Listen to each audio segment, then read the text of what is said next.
Shalom saudara-saudara yang dikasihi Tuhan, jumpa kembali di channel YouTube saya. Kesempatan ini saya hadir menjumpai Bapak Ibu sekalian. Apa kabar? Saya terus berharap Bapak Ibu tetap dalam keadaan sehat dan terus diberkati oleh Tuhan.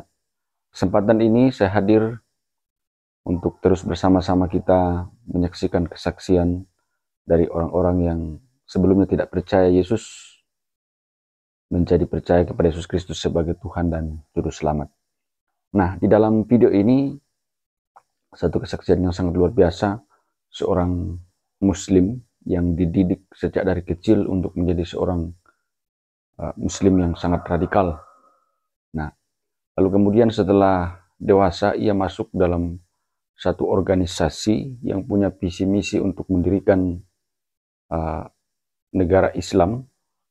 Ya, ia juga begitu benci terhadap orang Kristen, bahkan menghina-hina Yesus itu sendiri.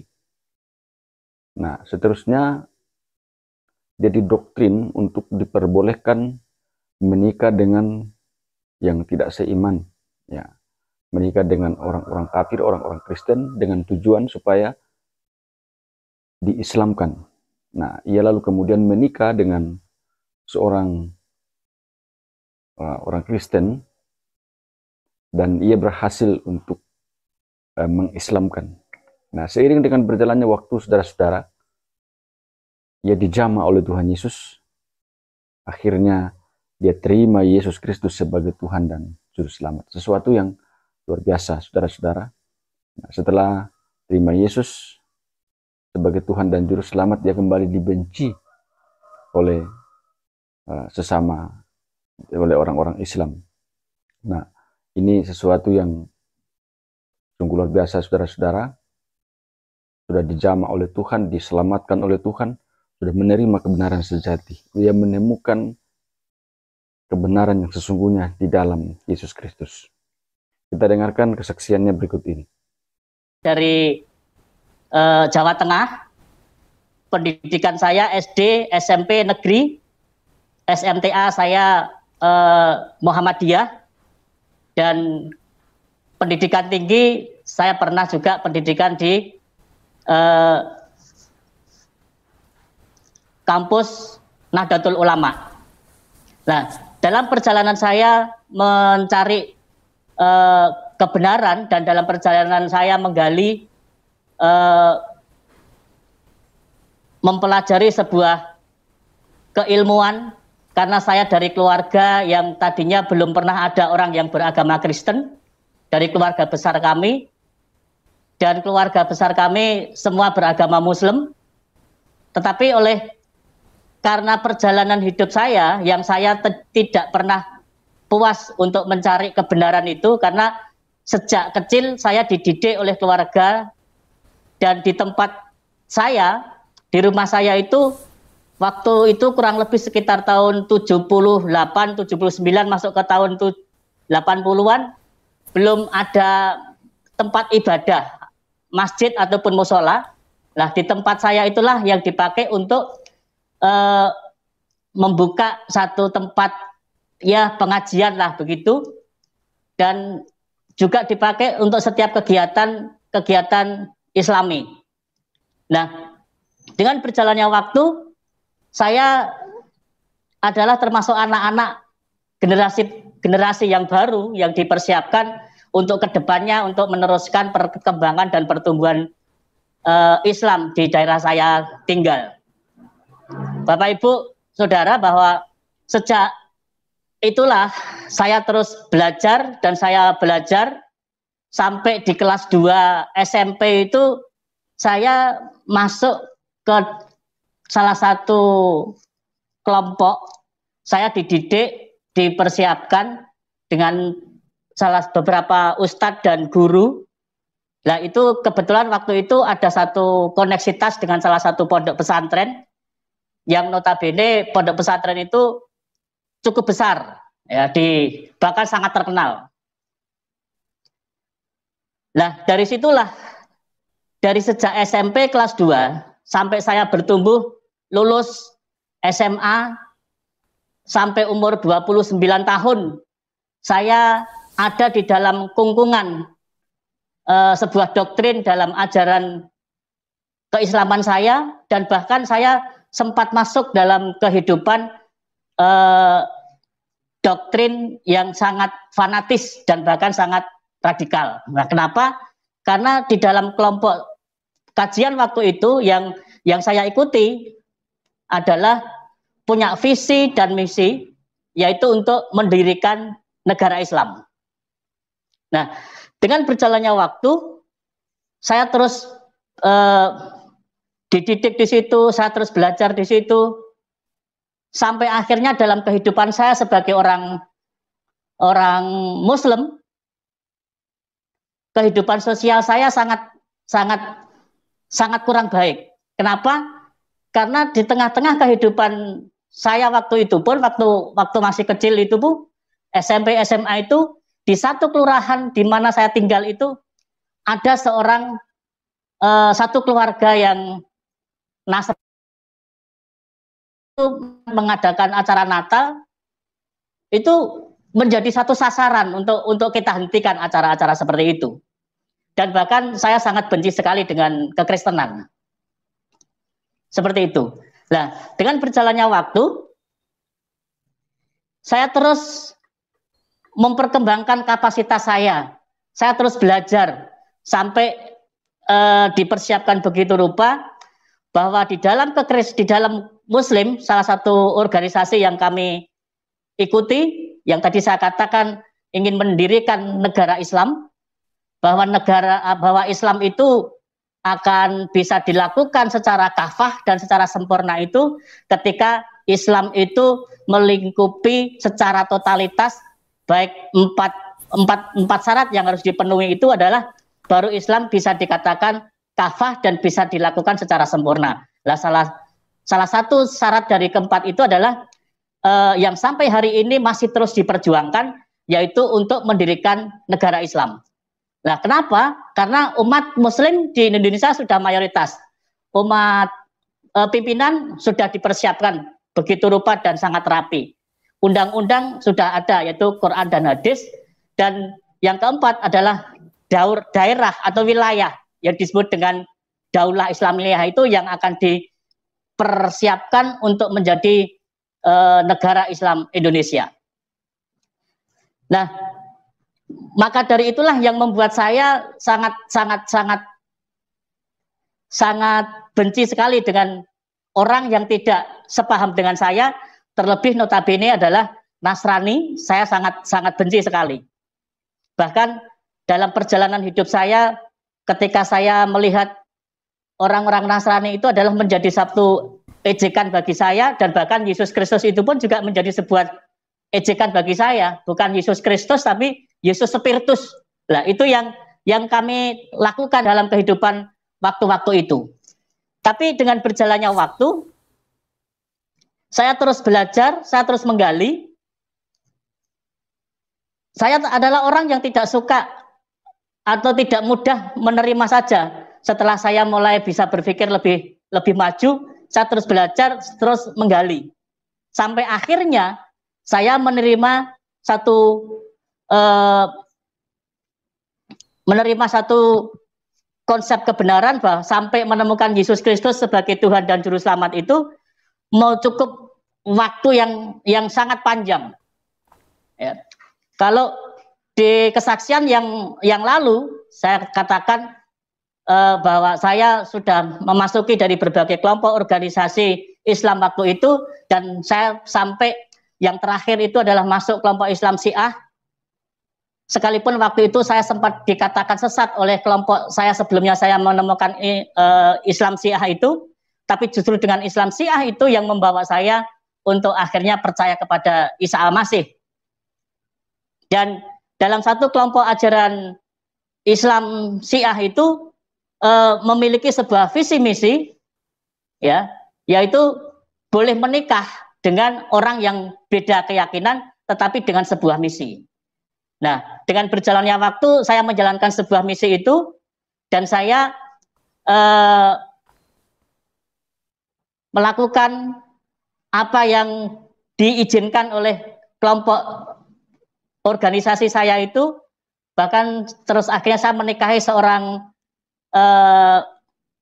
wanita gadis yang Nasrani, dan akhirnya menjadi istri saya, dan dia juga menjadi Islam yang taat. Sampai akhirnya dia juga tinggal bersama dengan saya, tinggal di satu tempat ibadah, di tempat di mana masjid saya dipercaya untuk menjadi imam, dan juga saya dipercaya untuk mengelola untuk kemajuan dari masjid di mana waktu itu saya tinggal bersama istri saya. Nah, setelah itu terus saya belajar dan menggali terus, akhirnya saya menemukan Yesus Kristus, Isa Al-Masih sebagai Tuhan dan Juru Selamat. Baru muncul yang namanya banyak tantangan. Ya, ketika saya memproklamirkan diri, percaya bahwa Yesus Kristus adalah sebagai Tuhan dan Juru Selamat dalam hidup saya dibenci oleh keluarga saya. Saya juga dibenci oleh masyarakat di mana saya tinggal. Tetapi oleh karena kebaikan Tuhan, oleh karena kebaikan Yesus yang bisa mengubahkan kehidupan setiap orang percaya kepadanya, yang bisa mengubah kehidupan setiap umat manusia yang percaya kepadanya, akhirnya perlahan-lahan dari keluarga saya yang tadinya mau membunuh saya, dari keluarga saya yang membenci saya, akhirnya satu persatu mulai percaya kepada Tuhan Yesus. Nah, dan setelah itu kakak saya yang nomor 5, saya karena bertujuh bersaudara, kakak saya yang menerima Isa Al-Masih juga sebagai Tuhan dan Juru Selamat, itu kakak saya dulu yang menganiaya saya, bahkan mau membunuh saya, dan bahkan juga mau memastikan untuk pertobatan istri saya supaya diterima di dalam keluarga saya sebagai keluarga yang Muslim, benar-benar Muslim, mau dimasukkan ke dalam pondok pesantren. Tetapi kembali lagi oleh anugerah Tuhan, Yesus itulah yang mengubahkan kehidupan seseorang. Akhirnya kakak saya dan saya setelah menerima Isa Al-Masih sebagai Tuhan dan Juru Selamat, sepakat untuk bersatu mau membangun kembali ke satu desa asal saya, karena di tempat waktu itu saya tinggal di masjid yang saya menjadi imam itu kurang mendukung. Saya pindah ke desa asal usul tempat kelahiran saya mencoba untuk mengawali sebuah perintisan dengan konsep yang baru untuk mengenalkan Yesus Isa Al-Masih yang sebagai Tuhan dan Juru Selamat bagi setiap umat manusia. Tetapi justru yang terjadi, saya dan anggota keluarga besar saya dimusuhi oleh satu masyarakat, bahkan satu kampung, ya, satu desa, karena kami sempat didemo oleh masyarakat di satu desa, satu kelurahan. Bahkan tokoh-tokoh, ustadz-ustadz satu kampung itu ikut demo ke rumah saya tinggal bersama kakak saya. Tetapi oleh anugerah Tuhan, waktu itu dihadiri juga, disaksikan oleh salah satu kaur, kepala kaur desa atau kadus begitu. Dia memberikan solusi untuk memberikan pencerahan, melerai bahwa semua agama itu dilindungi oleh negara, semua agama itu bebas diikuti, dan tapi waktu itu kelompok-kelompok ustadz dan kelompok-kelompok Muslim itu memberikan satu ancaman, ya, jika sampai ada lagi satu anggota keluarga atau masyarakat di tempat ini yang percaya Yesus, satu anggota keluarga besar saya akan diusir oleh kesepakatan satu desa atau satu kelurahan itu. Tetapi kembali lagi, itulah satu perubahan ketika setiap umat manusia yang percaya dan menyembah kepada Tuhan Yesus dan hidupnya itu berubah, akhirnya bisa merubah dari yang tadinya orang-orang membenci pun, kepada mereka kami tetap mengasihi mereka. Ketika mereka membenci keluarga kami tetap mencoba untuk membalas kasih, tidak pernah membalas kebencian. Nah, dari situlah terus akhirnya kami dipersiapkan juga untuk menjadi alat kemuliaannya Tuhan, atau dengan kata lain, saya terus belajar, saya semakin menggali apa sih di pengajaran di dalam kekristenan itu. Nah, akhirnya saya ada kesempatan untuk masuk ke dalam lembaga pendidikan sekolah tinggi teologi di Jawa Tengah. Kami belajar selama 4 tahun, dan kami selama 4 tahun itulah kami menggeluti dan kami belajar. Ternyata setelah kebenaran Yesus Kristus yang kami pelajari di dalam, selama saya belajar selama 4 tahun itu, sangat-sangat kaya dan sangat-sangat luar biasa sekali. Umat manusia yang kondisi apapun, ya, ketika umat manusia sejelek apapun, sebejat apapun, sefanatis apapun, ketika dia percaya kepada Yesus, dia berubah. Karena apa yang dia sembah, itulah yang akan mengubah kehidupan pribadi seseorang. Seseorang menyembah kepada Tuhan, dan ketika dia menyembah kepada Tuhan yang benar, ketika dia menyembah Tuhan Yesus, dan ketika dia menyembah Tuhan yang punya pengasih dan penyayang, welas asih, itulah yang juga akan perlahan-lahan mengubah kehidupan bagi penyembah itu sendiri. Atau dengan kata lain, bahwa bagi setiap umat manusia, apa yang kamu sembah, itulah yang akan mengubah hidupmu, itu yang akan mengubah pikiranmu, itu juga yang akan mengubah perilakumu. Bapak Ibu Saudara yang dikasihi Tuhan, saya bersyukur oleh karena anugerah Tuhan, yang dahulu saya adalah orang pembenci kekristenan, orang yang membenci kelompok-kelompok di luar Muslim kelompok saya, tetapi oleh karena anugerah Tuhan, setelah saya percaya Yesus Kristus sebagai Tuhan dan Juru Selamat, hidup saya berubah. Yang dulu saya tidak pernah bersahabat dengan orang Nasrani, saya bisa kenal banyak teman sahabat orang Nasrani.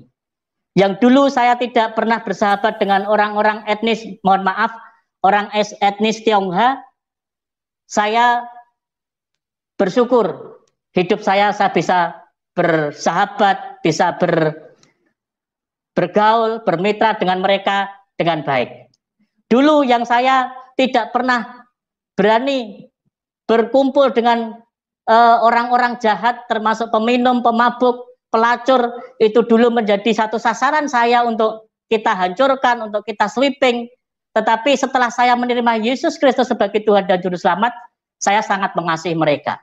Ada satu kesaksian dalam perjalanan saya, setelah saya menerima Yesus Kristus sebagai Tuhan dan Juru Selamat, dan Tuhan mengubahkan hidup saya.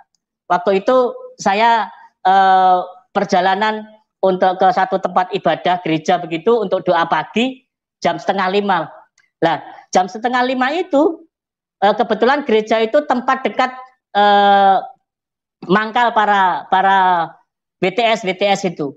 Nah, tiba-tiba pas saya berhenti di depan pintu gerbang, tinggal menunggu pintu dibukakan, kami diampiri oleh seorang gadis atau seorang wanita pelacur itu mendekati saya. Mas, bilang untuk pagi-pagi anget-anget.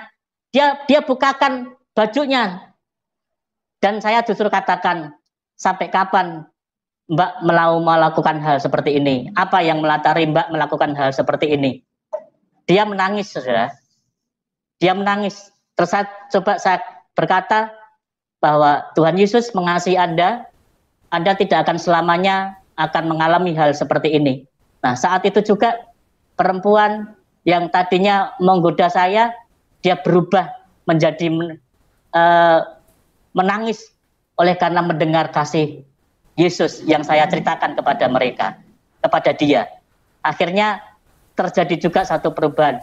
Itu kalau yang dulu orang-orang seperti itu adalah menjadi satu sasaran saya untuk saya hancurkan, untuk saya musuhi. Tetapi setelah saya menerima Yesus Kristus sebagai Tuhan dan Juru Selamat, hidup saya diubahkan, saya bisa mengasihi kepada semua orang. Ya, memang dalam perjalanan hidup mengikuti Yesus Kristus sebagai Tuhan dan Juru Selamat itu pasti ada tantangannya. Ya, itu pasti. Kenapa? Karena kehidupan orang yang percaya kepada Tuhan Yesus itu pasti berubah dalam hidupnya. Bukan berubah menjadi tidak baik, pasti berubah menjadi lebih baik. Nah, itu akhirnya dimusuhi oleh keluarga, dimusuhi oleh teman komunitas, dimusuhi juga oleh warga kampung dan sekitarnya. Karena apa? Ikut Yesus itu adalah sesuatu hal yang naif bagi masyarakat yang notabene di tengah-tengah mayoritas.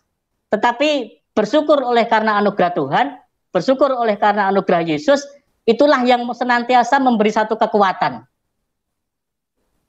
Yesus yang kami sembah, Yesus yang kami percayai, itu yang menjadi satu sumber kekuatan dalam hidupku. Kalau dulu saya juga sudah tidak ada lagi rasa takut, mau istilahnya apapun yang kami hadapi dalam situasi kondisi kehidupan, karena saya berpegang teguh pada prinsip dalam kelompok saya waktu itu yang berjuang sungguh-sungguh untuk mau memperjuangkan negara Islam Indonesia itu, tidak ada yang saya takuti. Tidak ada yang saya takuti. Apalagi sekarang setelah kita di dalam Tuhan Yesus. Saya hanya mau melakukan apa yang Tuhan mau dalam hidup saya. Saya terus bersaksi, saya terus menceritakan kasih Tuhan yang saya alami, dan itu juga yang terus saya ceritakan kepada setiap orang, teman-teman saya, yang sekalipun mereka membenci, terus saya datangi, terus saya jalin hubungan komunikasi yang baik. Saya mencoba pelan-pelan untuk memberikan pemahaman kepada mereka bahwa Yesus itu adalah untuk seluruh umat manusia. Apapun agamanya butuh Yesus. Karena Yesus itu adalah Tuhan, Yesus itu adalah jalan, tidak ada seorang pun yang bisa datang kepada Tuhan kalau tidak melalui Yesus. Dengan kata lain, seluruh umat manusia di muka bumi, apapun agamanya, itu butuh pribadi Yesus yang bisa menghantarkan setiap umat manusia untuk datang kepada Tuhan. Nah, Bapak Ibu Saudara yang dikasihi Tuhan, saya setelah mengikut Yesus, saya dibenci oleh keluarga, saya dibenci oleh masyarakat dan sekitarnya, saya dibenci oleh komunitas saya dijauhi semuanya. Tetapi penyertaan Tuhan itu sungguh nyata dalam kehidupan kami, dalam perjalanan iman kami. Kami terus juga mendapatkan satu mujizat-mujizat Tuhan untuk memelihara satu kehidupan dalam perjalanan saya. Waktu itu terjadi di antara tahun 2001, ini satu mujizat yang saya belum menyatakan diri, memproklamirkan diri untuk iman saya percaya sama Tuhan Yesus. Saya masih menguji Bapak Ibu Saudara. Waktu itu untuk kelahiran anak saya yang kedua tahun 2001 itu bulan April. Waktu itu anak saya yang kedua lahir di bulan April dan dalam usia kandungan yang baru 6 bulan lebih 3 hari. Dan pas kondisi waktu itu keuangan dan perekonomian sangat pas-pasan. Sampai istri saya melahirkan di rumah sakit, ditangani dokter spesialis anak, sampai akhirnya melahir dan harus di inkubator selama kurang lebih 10-15 hari seperti itu. Istri saya sudah pulang, anak saya masih tetap ada di rumah sakit. Nah, biaya yang sangat mahal waktu itu, ya saya perkirakan, saya pikir, tapi pas waktu giliran saya ke kasir untuk hitung-hitungan untuk istri saya mau pulang, saya mulai berdoa kepada Isa Al-Masih, yang punya mujizat, yang sanggup melakukan mujizat, yang sanggup menolong dalam kehidupan saya. Waktu itu pun juga saya dalam proses tarik ulur untuk menerima Yesus atau tetap saya mempertahankan keyakinan saya yang lama. Akhirnya saya dengan istri sepakat, oke, kita berdoa di dalam nama Isa Al-Masih atau berdoa di dalam nama Yesus, biar yang terjadi ini adalah mujizat Tuhan menolong dalam setiap kehidupan kita.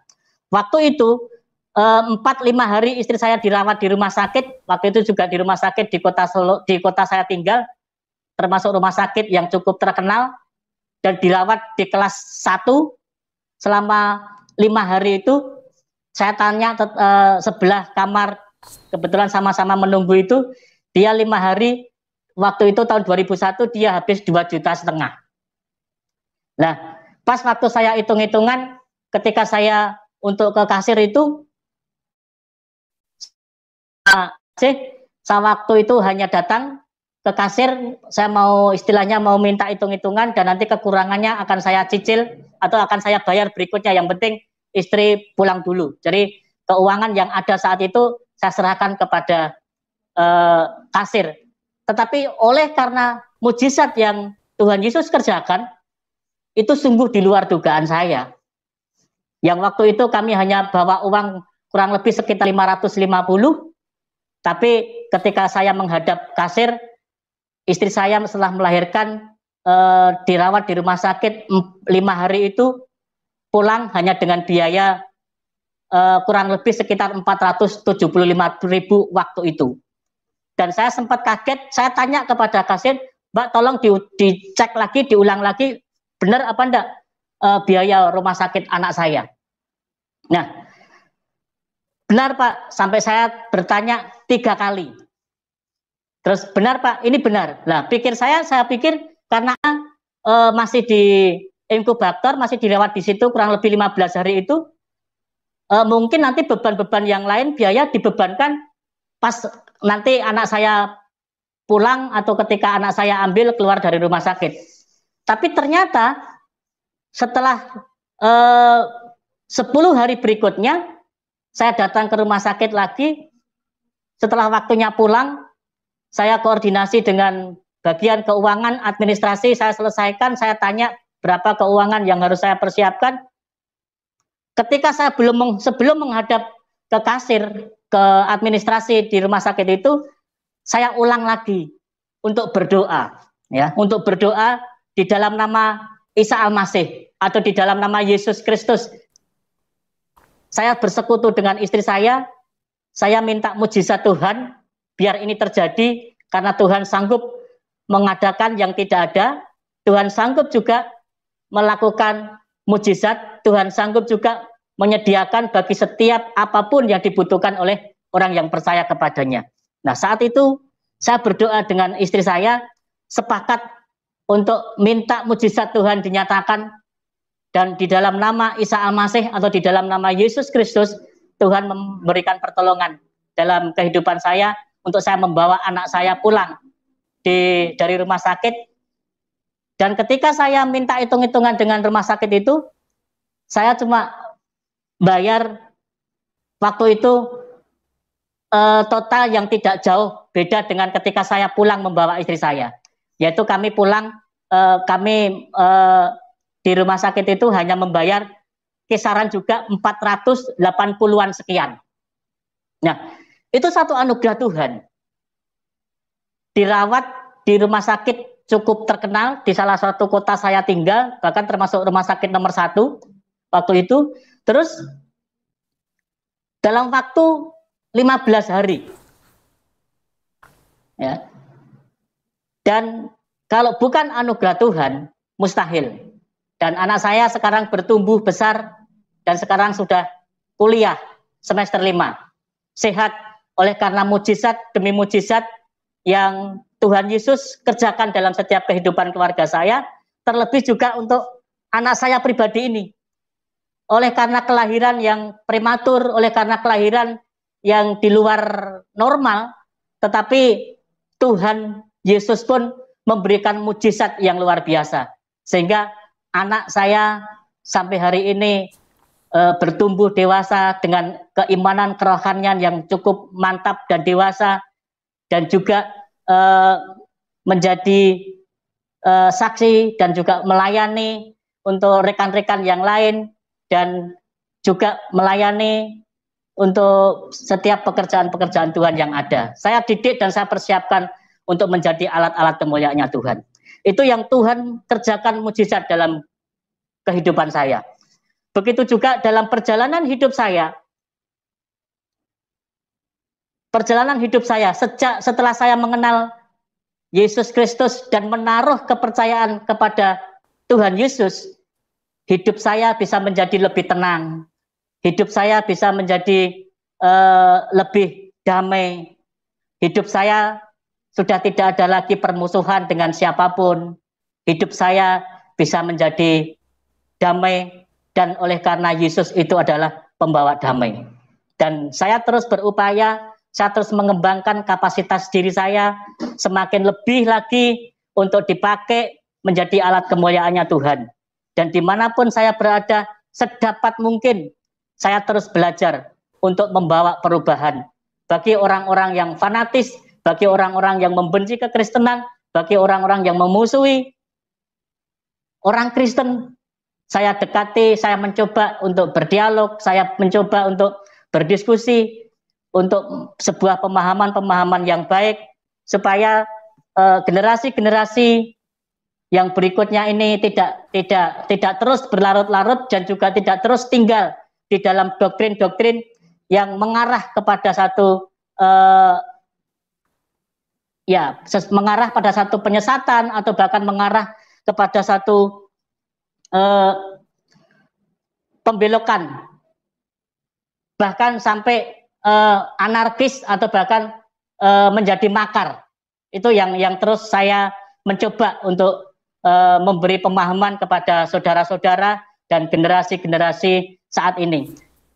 Ya, saya bersyukur oleh anugerah dan pertolongan Tuhan, saya juga memberikan satu kadang-kadang pemaparan materi-materi untuk anak-anak muda, supaya bagaimana mereka hidup bisa berguna kepada sesama, untuk hidup tidak intoleran, untuk hidup tidak memusuhi kepada kelompok yang lain. Saya mulai memberikan pemahaman-pemahaman kepada anak-anak untuk hidup sesuai dengan apa yang Tuhan mau dalam setiap kehidupan setiap umat manusia itu. Karena Tuhan tidak pernah punya rasa kebencian kepada setiap umat manusia. Tetapi Tuhan itu selalu memberikan damai.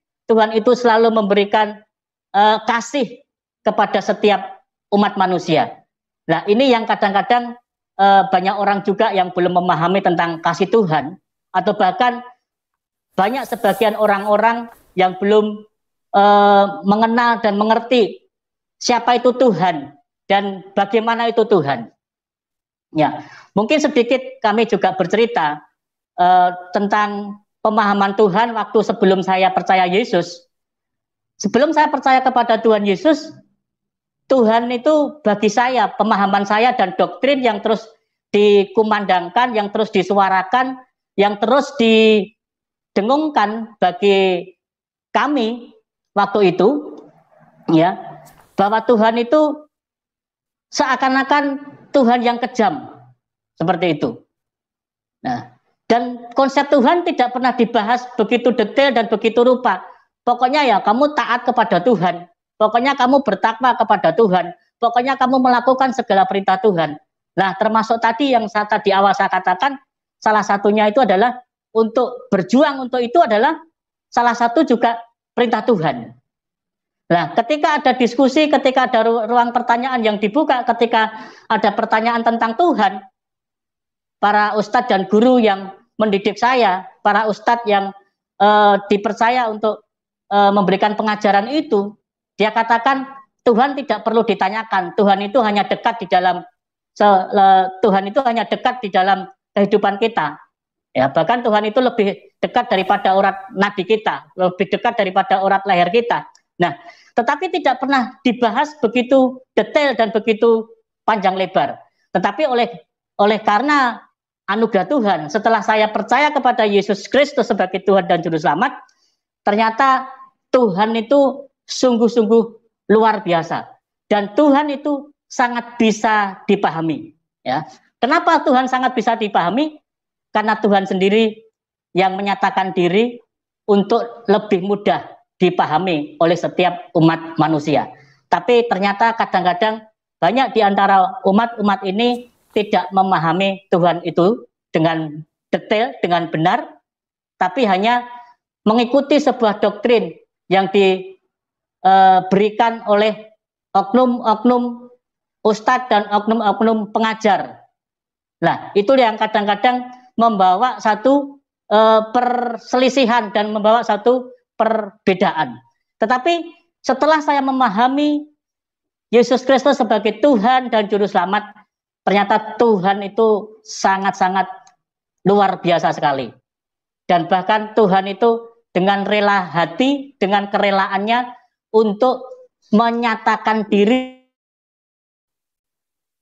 supaya setiap umat manusia yang sulit untuk memahami tentang Tuhan jadi mudah untuk memahami Tuhan.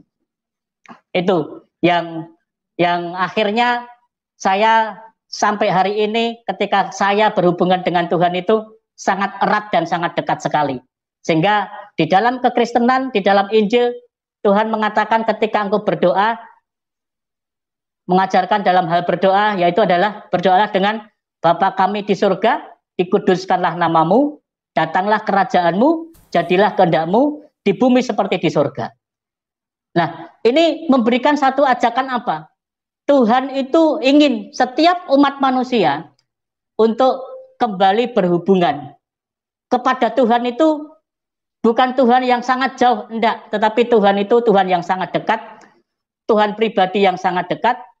Tuhan pribadi ingin menjadikan setiap orang, setiap umat manusia itu menjadi bagian dari keluarga. Nah, itu yang mengubahkan hidup saya.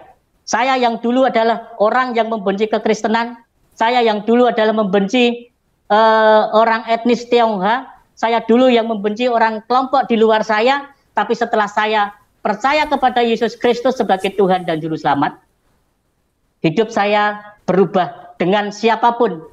Hari-hari ini saya bisa bersahabat dengan baik. Hari ini saya bisa membawa kasih karena kasih yang dari Tuhan. Saya dicaci, saya dimaki, saya tidak membalas cacian, saya tidak membalas permusuhan, tetapi saya membalas dengan kasih. Nah, Bapak Ibu Saudara yang dikasihi Tuhan, setelah terus berjalannya dengan waktu kami mengikuti dan menjalani kehidupan iman saya bersama Yesus, mujizat demi mujizat itu saya rasakan, persoalan demi persoalan itu pun juga kami rasakan dalam kehidupan kami. Tetapi satu hal yang kita bisa catat dalam kehidupan kita sebagai orang percaya dan menaruh harapan kita kepada Tuhan Yesus, setiap ada persoalan yang besar, setiap ada persoalan yang kita hadapi, di balik itulah Tuhan nyatakan mujizatnya. Bapak Ibu, saya pernah ada di pelayanan, masuk dalam satu pelayanan di satu kecamatan yang waktu itu belum ada orang Nasrani, belum ada orang Kristen, ya. Dan di situ baru ada satu keluarga yang menjadi satu pijakan bagi kami. Saya bisa membangun jemaat Tuhan di tempat itu. Tantangannya besar, tantangannya banyak, saudara. Kami sempat diusir ketika kami kontrak di satu rumah, di satu kecamatan itu. Kami diusir, kami satu keluarga mau diusir. Kami satu keluarga didomyo, ya, dimusuhi. Nah, ketika anak-anak saya keluar dari rumah, pergi ke warung, beli sesuatu menjadi yang kebutuhan kami sehari-hari, anak saya yang pergi, ketika keluar dari rumah, dibuntuti anak-anak kecil seusianya. Dia dikatakan, hei Kristen kafir, hei Kristen murtad, Kristen masuk neraka, Kristen pergi dari tanah di mana kamu tinggal. Saya digitukan, saudara. Anak-anak saya dibegitukan, tapi itu yang terus kami alami. Tetapi oleh anugerah Tuhan dan pertolongan Tuhan dan mujizat Tuhan, yang tadinya saya mengontrak di tempat itu, akhirnya saya bisa beli tempat di mana saya tinggal. Itu semua adalah karena anugerah Tuhan. Kalau bukan Tuhan, mustahil. Ya, kalau bukan pertolongan dari Tuhan, mustahil. Dan begitu juga, kok di tempat itu juga ada orang yang boleh kami beli tanahnya. Itu juga karena anugerah Tuhan. Nah, terus hidup bersama Tuhan, Tuhan selalu menyertai di dalam setiap kehidupan anak-anaknya. Sampai hari ini, saya hidup bersama Tuhan. Dan saya terus menjalankan tugas pekerjaan misi saya bersama Tuhan. Saya mulai tinggalkan tempat yang tadi saya sebutkan. Saya mulai pindah ke tempat kecamatan yang berbeda. Saya pindah ke kota yang berbeda. Terus menjalankan misi untuk kemuliaan nama Tuhan. Dan membawa jiwa-jiwa untuk diselamatkan dan dikenalkan kepada Tuhan. Ya, puji Tuhan dan anugerah Tuhan. Sampai hari ini kami terus melayani orang-orang yang tadinya tidak paham tentang Kristus, yang tadinya tidak paham tentang Isa Al-Masih atau Yesus Kristus, sampai hari ini terus satu persatu ada orang yang diselamatkan. Satu persatu, satu keluarga yang mulai percaya kepada Isa Al-Masih dan Yesus Kristus sebagai Tuhan dan Juru Selamat. Saya mencoba untuk memberikan satu pemaparan. Isa Al-Masih menurut Quran seperti ini, Yesus Kristus menurut Injil seperti ini, dan bagaimana setiap kita, apapun agamanya, untuk mengenal dan percaya kepada Yesus Kristus dan Isa Al-Masih itu sebagai Tuhan dan Juru Selamat. Yang notabene bahwa Yesus Kristus datang ke bumi tidak membawa agama. Yesus Kristus datang ke bumi adalah menjadi Juru Selamat dunia. Yesus Kristus datang ke bumi adalah untuk menjadi Juru Selamat umat manusia, apapun agamanya. Dan juga sesuai dengan firman Tuhan di dalam Filipi 2 dikatakan, sampai setiap lutut akan bertelut dan setiap lidah mengaku bahwa Yesus Kristus adalah Tuhan. Lutut siapapun orang itu, lidah siapapun orang itu, apapun agamanya mereka, dia harus bertekuk lutut di kaki Yesus Kristus, di kaki Isa Al-Masih, karena dialah satu-satunya jalan untuk menuju kepada Tuhan Sang Pribadi yang saat ini berada. Yang dengan kata lain, karena Yesus berada di surga, setiap umat manusia yang percaya kepadanya nanti sudah dijanjikan dengan kepastian untuk masuk di dalam kerajaannya, yaitu kerajaan surga. Dan itulah yang dirindukan setiap umat manusia apapun agamanya, yaitu untuk hidup masuk di dalam kekekalan, masuk hidup yang disebut dengan surga yang dijanjikan bagi Tuhan, bagi setiap orang yang percaya kepadanya. Sungguh luar biasa saudara-saudara kesaksian ini. Semoga bermanfaat, memberkati kita, supaya kita semakin kuat, semakin semangat dalam Tuhan, semakin kita bertumbuh dalam iman kepada Yesus Kristus.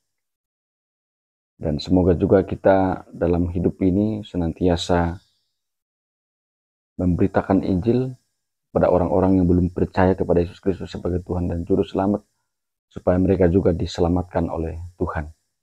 Jangan lupa untuk terus mendukung channel ini dengan cara like, subscribe, dan share, supaya saudara terus mendapat notifikasi video-video terbaru dari saya. Terlebih, channel ini akan terus berkembang ke depan dan menjadi saluran berkat bagi banyak orang. Tuhan Yesus memberkati saudara-saudara sekalian.